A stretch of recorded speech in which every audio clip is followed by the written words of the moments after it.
ലൂക്കായുടെ സുവിശേഷം 15-ാം അധ്യായം 3 ഉപമകൾ കൊണ്ട് സമ്പന്നമാണ്.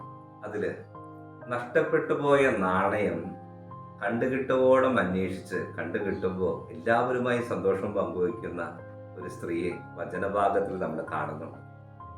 നമ്മുടെ ജീവിതത്തിൽ വളരെ കുറച്ച് ദിവസങ്ങൾ മാത്രമാണ് ഓർമ്മയിൽ എന്നും നമ്മൾ കൊണ്ടു നടക്കുക. അതിലൊരു പ്രധാനപ്പെട്ട ദിവസമായിരിക്കും നിങ്ങൾ ഓരോരുത്തരുടെയും വിവാഹത്തിൻ്റെ ദിനം. എന്തുമാത്രം സന്തോഷവും എന്തുമാത്രം പ്രതീക്ഷകളോടും കൂടി നമ്മൾ ആരംഭിച്ച കുടുംബജീവിതം ഒന്ന് ഓർത്തു നോക്കി. അന്ന് വിവാഹത്തിൻ്റെ അന്ന് അൾത്താരയിൽ നിന്ന് നമ്മൾ സ്വന്തമാക്കിയ 2-3 കാര്യങ്ങളുണ്ട് ജീവിത പങ്കാളി, ജീവിത സഖി അല്ലാതെ. ഒന്ന്, ഐക്യത്തിൻ്റെ പ്രതീകമായ താലി, സംരക്ഷണം നൽകുന്ന മന്ത്രകോടി, പരസ്പരങ്ങൾ അണിയിച്ച മോതിരങ്ങൾ.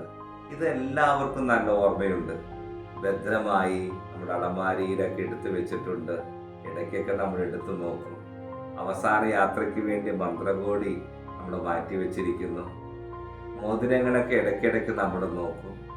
താലിയൊക്കെ നമ്മൾ ജീവിതത്തോട് ചേർത്ത് പിടിച്ച് ഒരു ദിവസം മുന്നോട്ട് പോകുന്നു.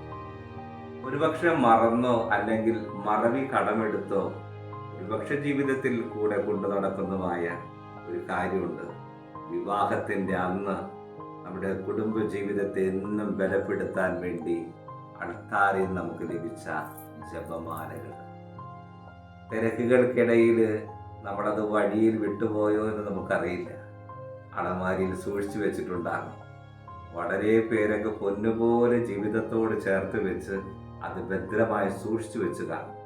പക്ഷേ ഇന്ന് മുതൽ നമുക്കൊരു കാര്യം തുടങ്ങാം. നമ്മുടെ കല്യാണത്തിൻ്റെ അന്ന് ഉള്ള ജപമാല നമ്മുടെ കരങ്ങളിലുണ്ടെങ്കിൽ ഇന്ന് മുതൽ അപ്പനും അമ്മയും, നിങ്ങളാകുന്ന അപ്പനും അമ്മയും ഒരുമിച്ചിരുന്ന് നമ്മുടെ കുടുംബത്തിന് വേണ്ടി ജപമാല ചൊല്ലുമ്പോൾ ഈ ജപമാല ഒന്ന് ഉപയോഗിച്ച് നോക്കുക. എന്തുമാത്രം അനുഗ്രഹമാണ്.